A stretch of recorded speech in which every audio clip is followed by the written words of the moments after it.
Coming up on today's wrestling news, a shock AEW return blows up the Double or Nothing main event. Bryan Danielson teases AEW move for ex-WWE star. An NXT faction is set for a main roster move. And a current WWE champion is trapped in legal drama. I'm Adam Wilborn. I'm Michael Hamflett. And this is the news. Let's dive straight into it then and talk about the events of last night's AEW Dynamite.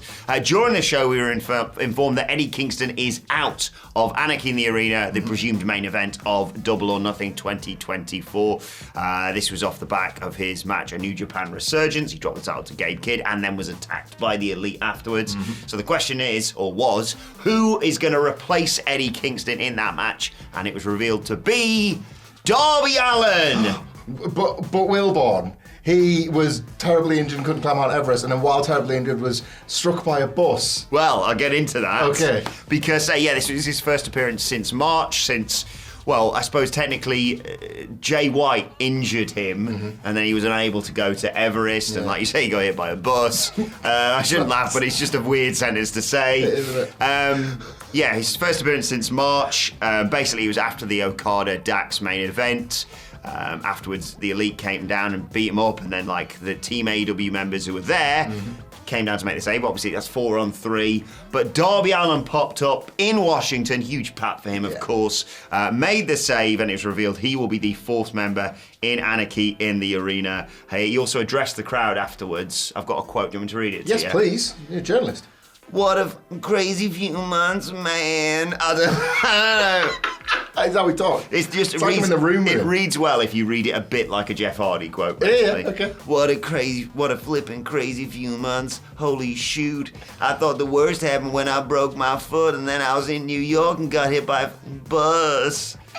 As you can see, Funny, buddy. I'm not 100%. I still have a little bit of a limp. I got a nose brace on.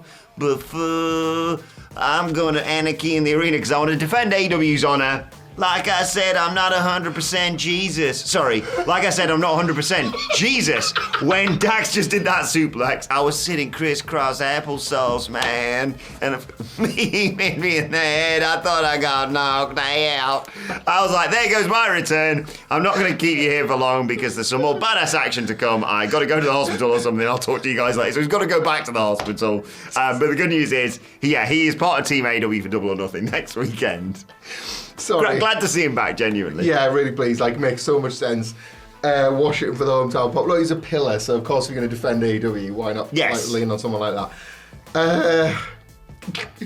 It's funny, I got hit by a bus in New York. It makes it like, that episode of The Simpsons where Homer hates New York because of bad experience. Yes. Darby Allin thinks, you want to watch stuff in New York, you get hit by a bus.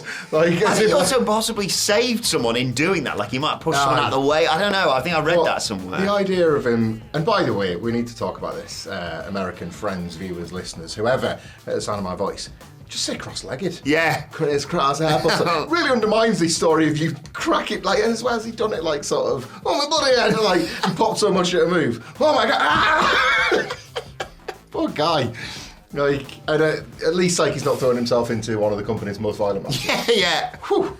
Welcome back, Darby. Sorry to hear about the whole accident and the ruined ankle or whatever it was. Fractured skull. Yeah, and now you've now got so excited you've concussed yourself, but...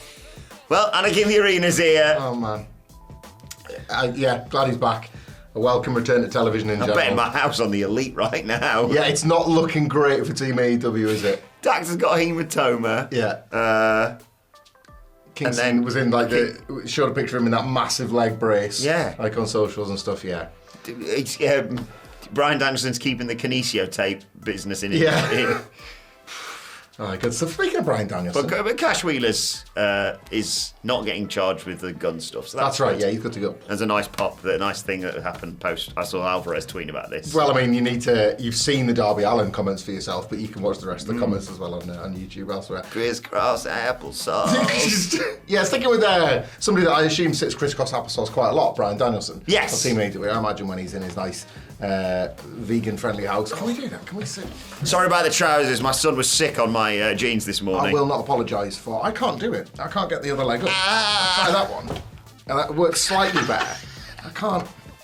I was sitting one-leg applesauce when I told you that Bryan Danielson is teasing an AEW move for an ex-WWE star. And not just any ex-WWE star, his current, and potentially forever, wife, Brie Bella.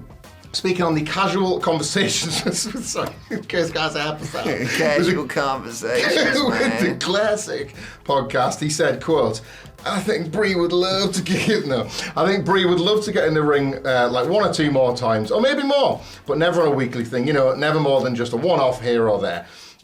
This was linked to Nikki Bella, suggesting that she had like the buzz to get back in the ring, and maybe for AEW when Mercedes Moné debuted and sort of like was talking about how like she wanted to bring her revolution to AEW, all that sort of thing. Danielson added that he thought Nikki's comments might have been taken slightly out of context, as what she was really thinking was that though the debut excited her about the potential of women's wrestling in general.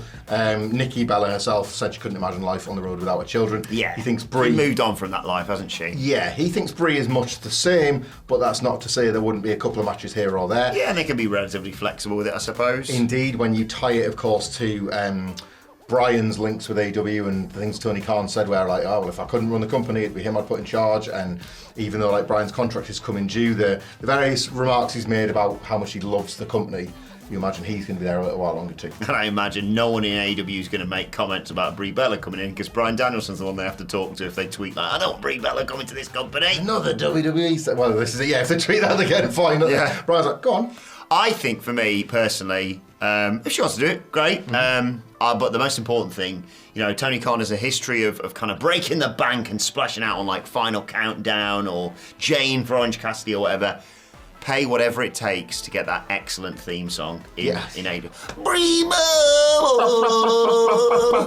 It's like sort of proto-Death Rebel, that, wasn't it? Jesus, it was awful.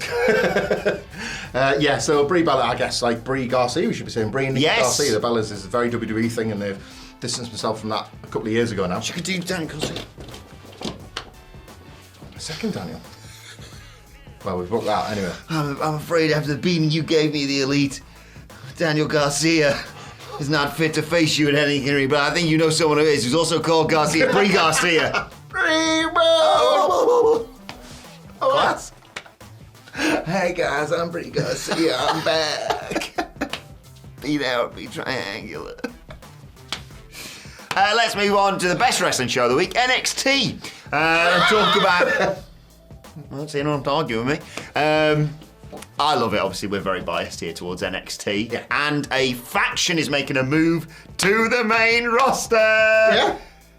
It's Gallus. It's not the family, unfortunately. But Gallus, they did a big return to close out this week's episode of NXT. Hamlet's not their biggest fan, to be perfectly honest. But the Coffees and Wolfgang, they were training The Rock, of course, on the road to WrestleMania. Then they came back and kicked everyone's ass who's going after Obafemi's North American Championship to close out this week's show, potentially also attack Noam Dar. Corey Brennan of Fightful Select announcing this. They were discussed as part of a move in the WWE draft.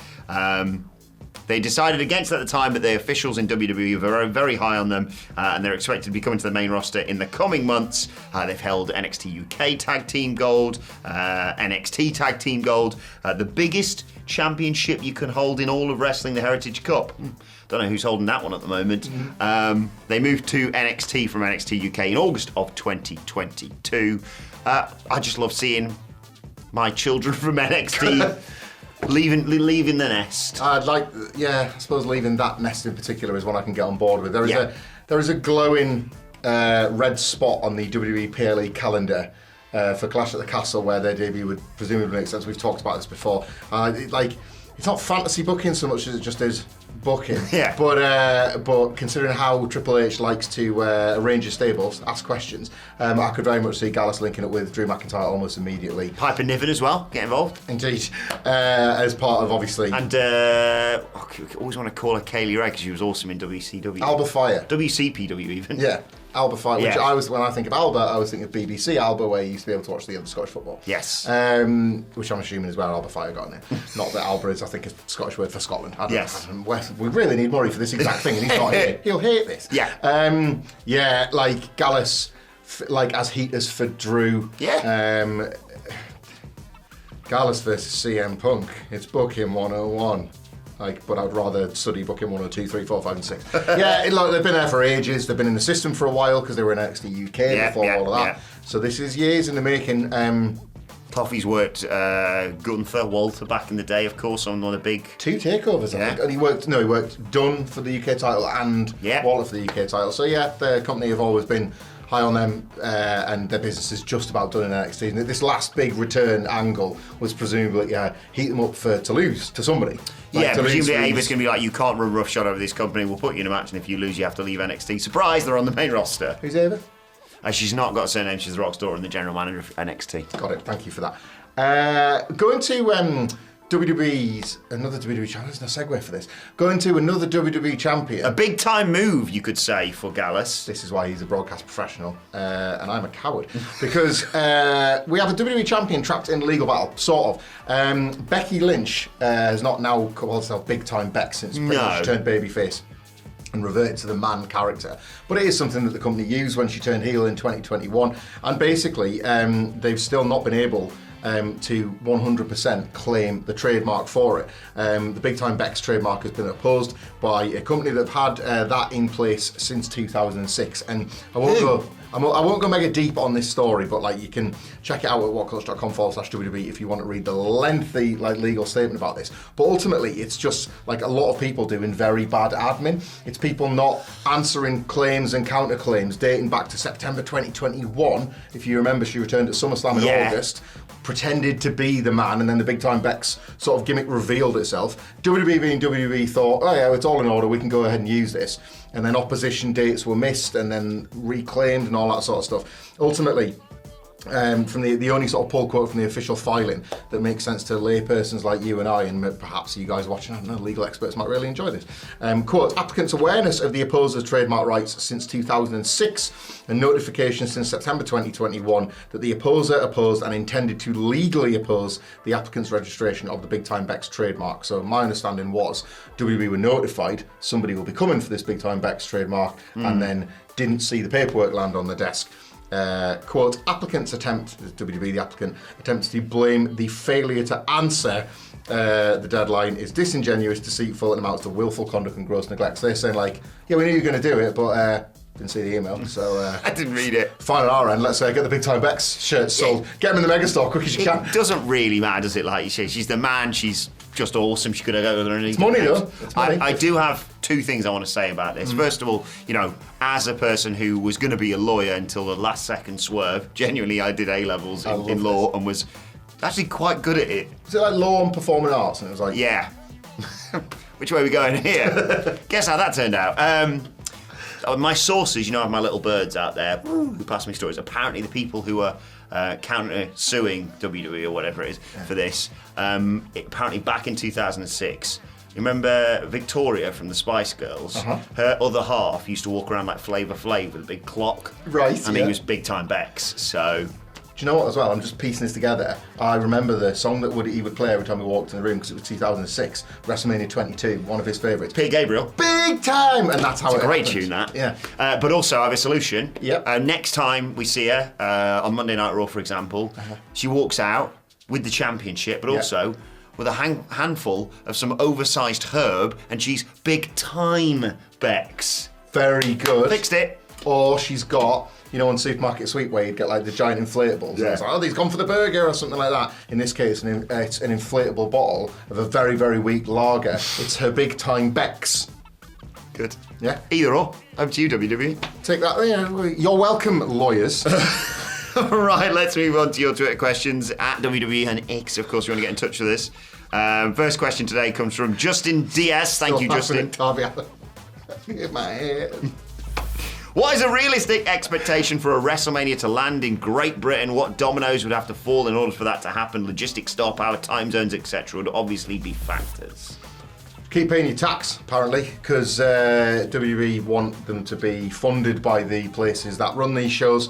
Sadiq Khan and Triple H have been London Mayor Sadiq Khan. Have been flirting with each other over X. I think WWE would want to run Wembley as a vanity deal to try and outsell AEW. Do you reckon they try and do the UFC thing of WrestleMania 3 a.m. in the UK but normal time in the US? Well, no, right. They do that with UFC events, don't they? But only because they've not done it for the regional B shows. Early in the day for. Like in France recently, it was like an 8 o'clock start time here in the UK, and like France, it was a 7 o'clock start. Yeah, 3 p.m. in the. Yeah, something like that. The Saudi shows for a while have aired obviously at a time that's suitable to those audiences, and there's loads of examples of. But Mania feels like it's got some sort of rules that you've got to adhere to. Yeah. So maybe they try and find a compromise. Yeah, like a 10 p.m. start. There are sort of weird obstacles and hurdles, such as the time, such as the weather. I suppose you could shut the roof. This is it, the Wembley roof, I guess, to shut. I'd like to see them run White Hart Lane, but the attendance wouldn't be as big as All In, and I feel like that's a big reason to do it. It's as close as it's ever been, and as close as it will ever be. I think if you consider that a few years ago, WWE wouldn't have even farted near Europe for a B show, and now virtually all of them are somewhere different because they're getting the value of that. We are in Clash at the Castle was a stadium, the first one in Cardiff. We're as close as we're ever going to get to it. So if that's your cup of tea, keep sipping. Yeah, I think it's going to happen in the next 5 years, potentially. Do you reckon? I reckon so. At the bare minimum, we're getting a Rumble. We'll get one of the big four soon. That was reported, wasn't it? A Rumble or Mania was the big one. I'd rather a Rumble. Yeah, me too. Genuinely, because I like the beauty of this job. We're very lucky to have it. Thank you to everyone who watches and supports the channel, because otherwise we wouldn't be able to do it. I like going to America. Yeah, America's good. Yeah. To do one in Australia, oh my God. That'll never happen though, in time difference. To all the British viewers and listeners enjoying this content, or at least watching it, because I'm on it, the WrestleMania experience, as much as it would be amazing to have here for all the convenience of that for us, I can't recommend, as a wrestling fan, saving that money for that one thing more. We have done privileged ones, but I've been more than happy to wax way too much on them as well, because it's just I think the best time you can have as a wrestling fan, because the America element of it makes it all the wackier for us. I'll only accept a WrestleMania here in the UK if they bring all the food that normally comes with a WrestleMania over with it. A bunch of pop-up stores of brands that we've got, a pop-up... proper Mountain Dew. A pop-up Denny's. Yeah, real Mountain Dew. Yeah. Basically breaking, food laws. Yeah. In order to run WrestleMania. Exactly. Tick, motherfucking tick. Okay, Nerd Boxing is our second question of the day. Good morning, legends. Morning, Nerd Box. With AEW not using Ricky Starks and him possibly being WWE bound, and by the way, if you want to hear more about that, check out the brilliant interview Ricky did with our very own Andrew Pollard, which is available on the What Culture Wrestling YouTube channel right now. In fact, we'll link it at the end of this video. Best mates, basically, aren't they? Yeah. Great, I'd love to be Ricky Starks. I'd love to be Andrew Pollard's best mate. I'd love to be Ricky Starks' best mate as well. It's fascinating, the chat. It's 40 odd minutes. Really interesting. But nevertheless, Nerdbox says, would you like to see, if he came to WWE, would you like to see Starks enter into a feud with L.A. Knight? Yeah. Rock Austin too. Yes, please. Yeah. There's loads of... This is the point at the moment about people... coming to WWE, and it's happened both ways in AEW's existence, where the roster just feels more alive with opportunities for certain people moving in certain directions. In Stark's case, there's a bunch of guys I would like to see him work with, and LA Knight's just one of them. Maximum male models, please. Pretty deadly, please. Just a bunch of handsome bastards hanging out. Just beautiful matches. Yeah. Yeah, no, and the thing with Ricky Starks as well, he's a guy that I think most people want to do more in AEW, because he feels like the ceiling is incredibly high. If you're not doing anything, let him go. That's what I think. The fact that at the moment there's such a fertile mid-card in WWE with a bunch of people that want that next little step, he immediately drops in there, and then he's in that race. Got a good relationship with the Punker, of course, as well. Yeah, talks about that in the interview.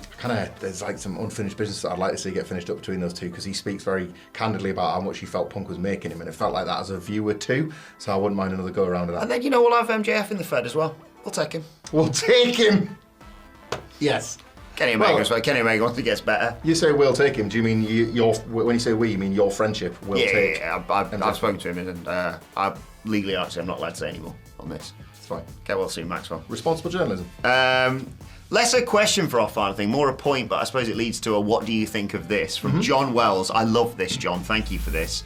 Ahead of AEW All In this year, what we need is a video package, of the Blackpool Combat Club in Blackpool, riding the Pepsi Max, top of the tower, pints in Funny Girls, fish and chips, a 99 flake, etc. I am in. I want them riding donkeys. Yes.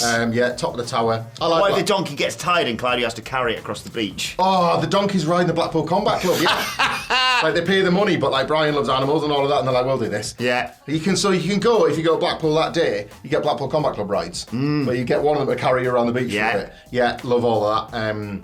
I love a night out in Blackpool every now and then. I used to love going there as a kid. We're going for Illuminations. Yeah, I grew up in Scarborough, which is a different kind of beach resort. So when I go to Blackpool, I sort of feel like I'm going to like edgy Scarborough. It's Scarborough with a bit of bite. So yeah, I do like Blackpool. Can we organise a What Culture trip to Blackpool, please? I would very much like that. Phil can show us round. What Culture Combat Club? Yeah. I don't want to fight the Blackpool. I don't want to fight the Beastie. I said some stuff I regret.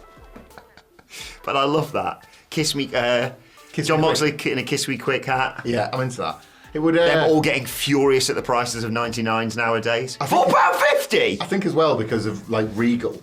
A lot of American fans assume like Blackpool to be this sort of like grizzled, like, oh, the best wrestlers come from Lancashire, like Goulburn and Wigan, like the Snake Pit, the Vipers Pit, where Dynamite Kid train and all that sort of stuff. And then you go to Blackpool and you just hear like sort of accordion music and people eating ice creams and that. It's amazing. Oh my God. If anyone from Blackpool's watching, is the Iron Brew roller coaster still going? Because that was one of my favourite things when we used to go. What was the big water ride inside a big cave as well? Oh, Valhalla. Yeah. Valhalla was good. They should run their own like where guests can stay, and they should do like BCC 4 in a bed. Imagine like you sort of like no vacancies. I think the cheapest, I saw Stephen Tries, shout out to Stephen Tries, did a staying at the cheapest hotel in Britain thing. I mean, that's the content I need to see from the Blackpool. That's the content we should be doing. I want to stay. Question chat, should we do a future news video from On a Roller Coaster? I want roller coaster content. I want to go to cheap hotels. I want to visit more service stations because I think they're kind of goated as well. Crisp content. Put your suggestions in there, and then we'll screenshot it and say that there's millions of them. This is what happens when Andy Murray decides to take a week off. Basically, we are hijacking the channel. But nevertheless, let us know your thoughts on everything we've discussed. Thank you for all your questions, as always. And as we mentioned, that Ricky Starks interview is available right here. Check it out.